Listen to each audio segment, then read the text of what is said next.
Sadhguru, we're here in Davos at a time when in India there's a big chatter about what's happening at the Gyanvapi Mosque, where there are two different kinds of contestations.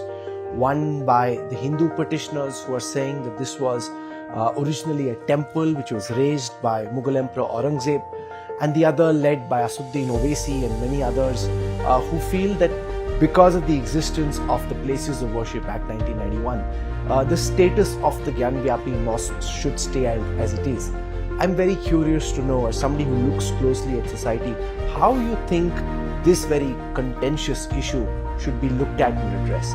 See, I've been on the road, particularly on a two-wheeler, and I must tell you, till now, I've covered 25 nations, 26 nations now. 26 nations and 63 days on the motorcycle, and I have done the 467 events along the way.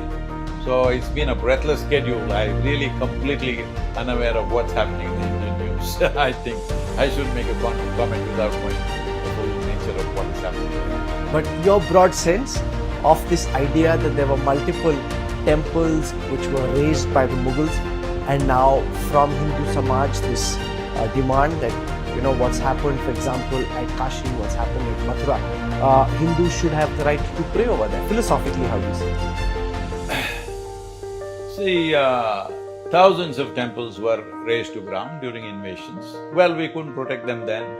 Now, talking about all those thousands of temples doesn't make sense, because you cannot rewrite history in that sense. But at the same time, very iconic places. I think the communities should sit down together and work this out.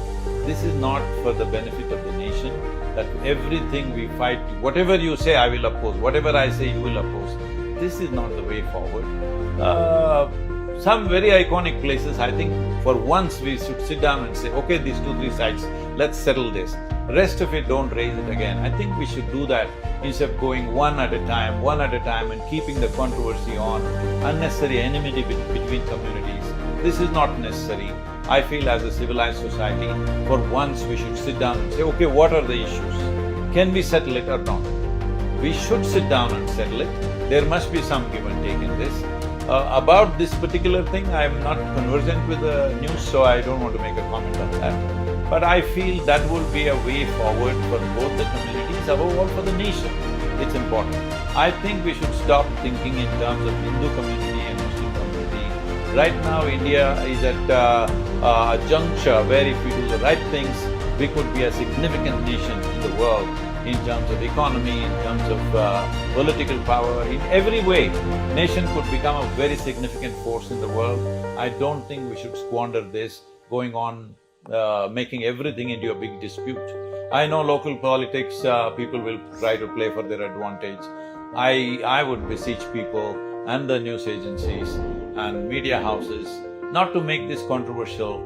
Just make sure that we go towards a solution once for all, rather than raking it up every few years. So your proposed solution is identify a few crucial Yes. sites, sit and talk. Yes, sit and talk. Do you think that there is space in society for such dialogue? There is definitely space, we just have to create the willingness. In this, media houses have a significant role. If you call for a debate with the sensible people from both communities, if that narrative begins to build, definitely it's possible. There is no dispute that cannot be settled. There's been this demand that there be a Truth and Reconciliation Commission, like there was in the post-apartheid era in South Africa, where this business of denial ends and the barbarism of Mughal emperors and of invading armies is accepted, and then begin a process of truth and reconciliation. Definitely, something like that, not necessarily in the same terms, because that was of a different nature. But this also is there is pain in people's hearts. So sit down and talk rather than just fighting endlessly or doing endlessly. First of all, those who are in active politics should be kept out of these things, because this should not be made into political mileage or a political capital for anybody. But the conversation in the country should move beyond communities and come to the nation. And on the issue of the role that the judiciary can play, because for example in the Ayodhya case it was said that this is a one-off exception made for Ayodhya. Now no other matter should be brought up. You said identify 2 key sites or few key sites, possibly say Kashi and Mathura. But then there are demands being made for the Taj Mahal to be renamed, for rooms to be opened, for the Qutub Minar to be called the Vishnu's thumb, because there were temples. So if here in your proposed solution how do you know it will end at 2? No, the nature of India is there were temples in every street, in every place, alright? This is the nature of the country. Well, historically that's been changed in many ways.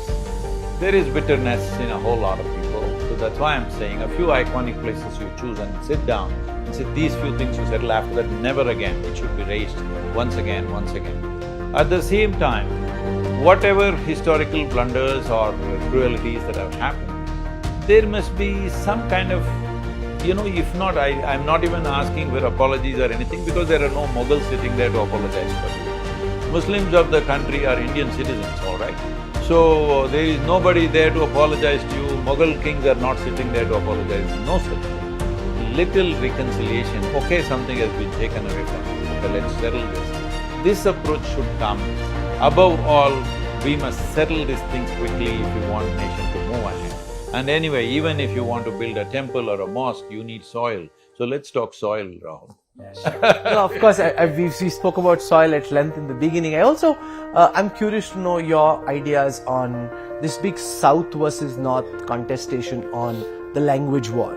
It started with a Bollywood star demanding that Hindi be pushed, and then there was a big pushback from Southern stars.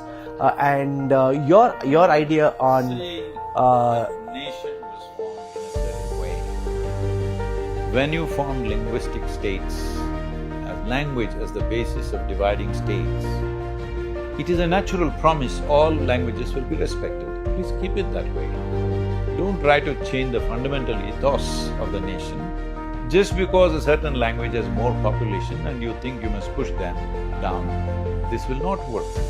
So if you go by that, always majority should push everybody down. That is not the nature of India. That is not the nature of India, whether in terms of religion or language or community, whatever. That is not the nature of our nation. Majority has some pains, we can sit down and discuss that.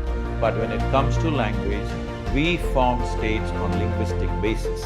That means all languages will have equal place in the country. Well, some people think if you make everything into one language, India will prosper. I don't see it that way. It is very important to create a language, it has taken thousands of years. We must understand, like Tamil, Kannada, Telugu, Malayalam, these languages have more literature than Hindi probably. So you cannot suddenly say they must go and everywhere everybody speak Hindi. That's not going to work.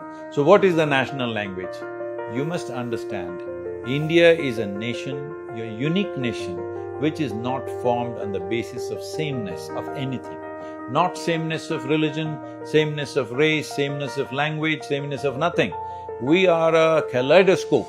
That's our attraction. We must see how to make the kaleidoscope really attractive and wonderful. That kaleidoscope is not in conflict. That has always been the nature of the country and we must keep it that way. That is the beauty, that is the biggest draw for the future. If you want to draw the world towards India, not because everybody speaks one language, because every few miles somebody is speaking a different language, that is the attraction. Okay, so now how much of the Save Soil journey is still left after the World Economic Forum concludes? Where do you, Sadhguru, go from here with this journey?